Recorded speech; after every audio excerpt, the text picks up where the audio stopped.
at each period of development. So we're going to be looking for new forms of collective action.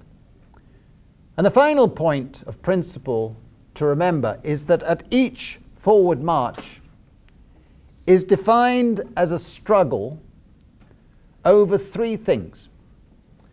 First, recognition of the emerging class. Second, representation of it in state policy, in state bodies, in various other bodies. And third, a struggle over the redistribution of the key assets of the social formation of the time. In feudalism, there was a struggle over the land and water and things like that. When industrial capitalism was emerging, the socialist project was redistribute from profits to wages and capture the means of production.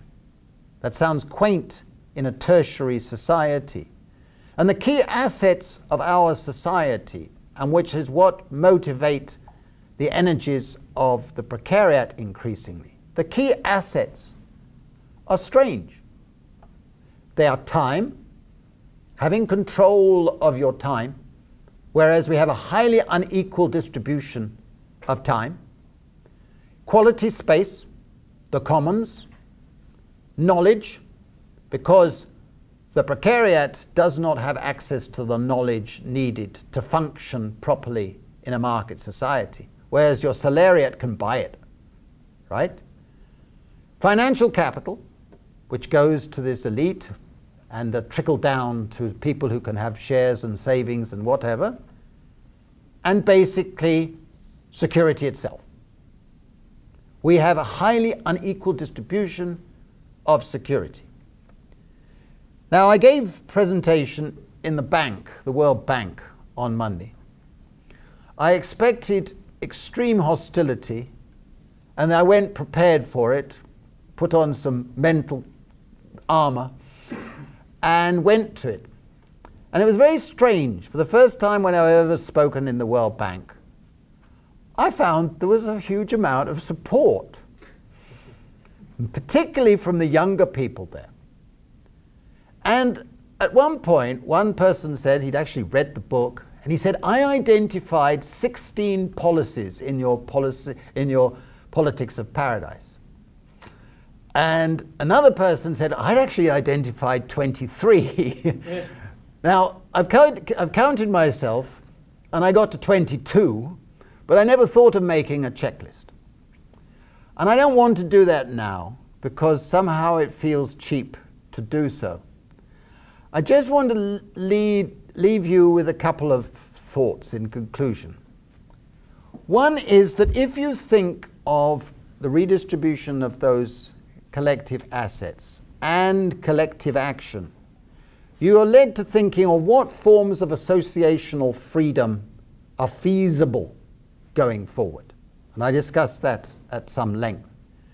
You also think, how do we redistribute that most fundamental need to function in a market society, security?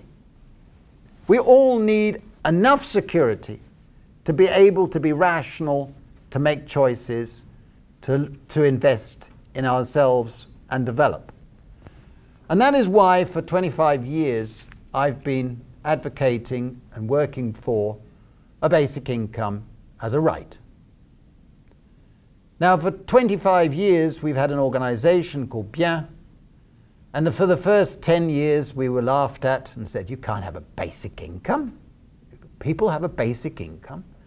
They'll squander it, they'll waste it, can't afford it, all the standard arguments. Gradually we've won those arguments. It's easily affordable. The evidence from pilot schemes, psychological schemes, show that people who have security, basic security, are more likely to work and more likely to be productive than other people. They're more likely to be altruistic, they're more likely to be socially responsible, and they're more likely to be tolerant of others. But gradually, and I'm rather surprised, we have been converting people in middle-income developing countries in particular. When I first went to Brazil advocating a basic income, standard reactions, Then some brave people who were elected mayors in certain cities introduced it for women. And then when Lula was elected president, a group of us gradually persuaded him to go for a Bolsa Familia. And last year in July, we had our 13th Congress. The Bsth has a Congress in different parts of the world every 2 years. And I had the extraordinary privilege of spending an hour and a half with Lula. And he said to me, he said, I know I was only re-elected president of Brazil because of this policy. And today, more than 50 million Brazilians receive a monthly basic cash transfer. And when I finish this trip, next 2 weeks, 10 days, or whatever it is, I'm going back to India, where we have launched a very similar scheme, unconditional individual cash transfers to thousands of villages. And we're monitoring it and evaluating it through randomized control trials and so on. And already I'm seeing extraordinary results. Instead of what the critics said, that people were wasted, they're behaving just like you and I would have behaved if we'd gone and suddenly you get basic security. They're improving the nutrition of their children. They're ensuring their children go to school. They're buying better clothes. They're attending the medical clinics. They're taking their treatment.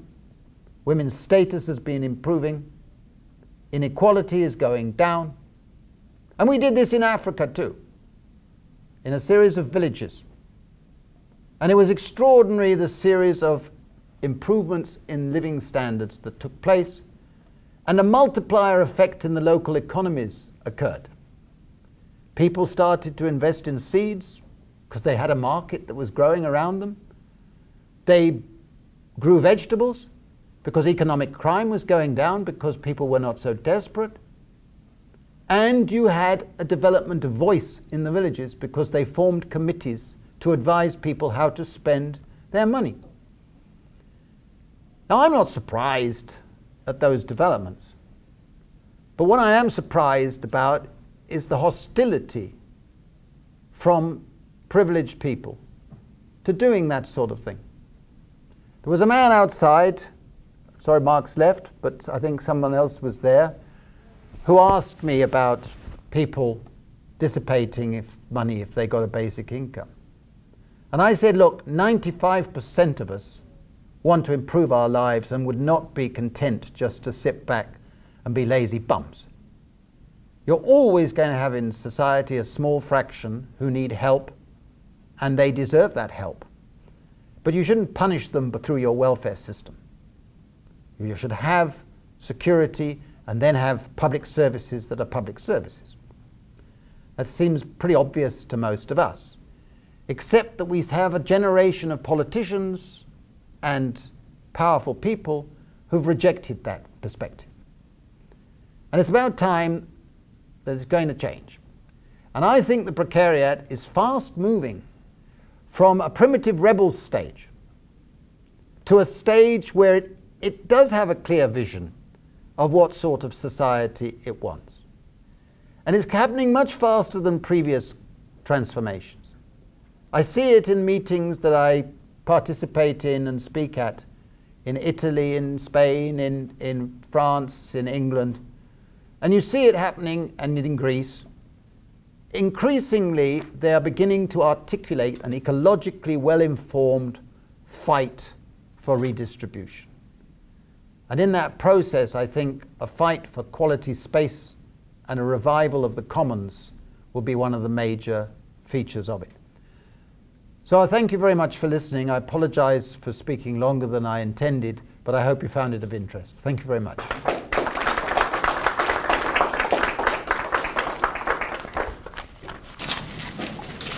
I have a couple of related questions. One, I was very curious where Brazil and India are getting the revenue to carry out these programs, because they sound like they could be pretty expensive. I don't know how much these people are getting, but I assume that it's universal. Where are they getting the revenue? Well, taxes or? Let me give you an example.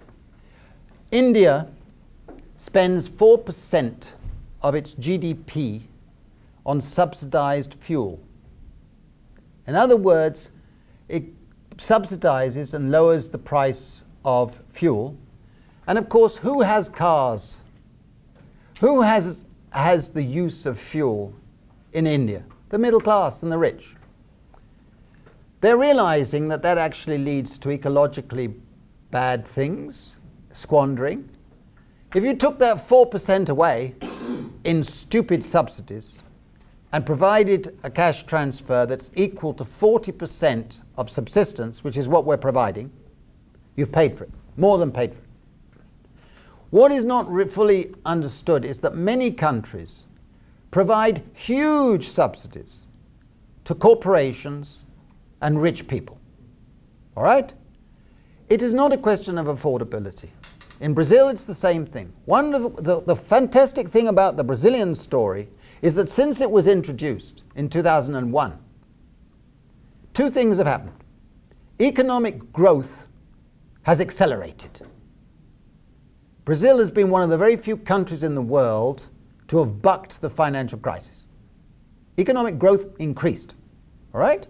Second, income inequality dramatically fell for the first time ever in Brazil, and is one of the only countries in the world where inequality went down in this period. But basically, this national revenue is coming from taxation. It doesn't have to. No, it doesn't, because the sources of income does the government have? Yeah, well, obviously, to a certain extent, any income that's for expenditure has to come from a taxation of some sort, right? But it doesn't necessarily mean that you have to have higher direct taxes on individuals. So the tax system, excise taxes, various other yeah, consumption taxes. Consumption. But don't forget, in cases like India and so on, they've operated the bureaucratic Raj, as it's called, for a long time, where you're not just talking about those energy subsidies, which I've given one example. You have what's called the public distribution system, which is a ration goods thing. So they give huge subsidies. Now what actually happens is that all the middle people get creamed off. So even the government worked it out that over 80% of the money that goes into that system never reaches the villages. So basically what you're doing is talking about a substitution. But these countries and most other countries in the world do what we do in the United States, which is to sell bonds and basically borrow money. I mean, they sell bonds, of course, and many of them are now being bought up by China. Those bonds. I wondered if you had heard anything in England about the monetary and banking reform movement, which says there's a third way of raising money, which could eliminate the second one of borrowing, which is for governments to create their own money and not borrow it from banks.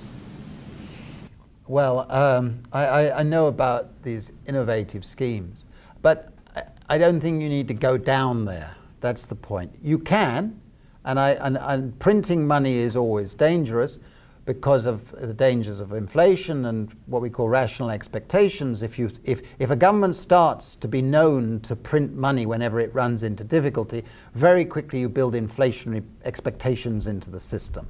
And that's the trouble. But the irony, of course, is that when the banks went into freefall, our governments bailed them out to the tune of billions and billions of dollars. And had that money, or even a part of that money, been used to give grants to ordinary people, that would have kick-started the economy much better, because then it would have said to the banks, you took the risk, you pay. In a deflationary situation, you can put tons of freely created money into the system without any danger of inflation. Yeah, well, I mean, that you can go that route, but what I'm saying is you don't even need to be that radical in order to be able to afford to have basic income security for your citizens. Even if you didn't have a structural change, which may be desirable, what you're proposing, it may or may not be desirable, but what I'm saying is that even without doing such radical changes, you can afford to do this. But you could double what you could give. With Possibly. I need to see the figures, but I mean it's quite possible. I'm not denying it. I'd like to see it. Yeah, Yeah, fine, exactly. I gathered that.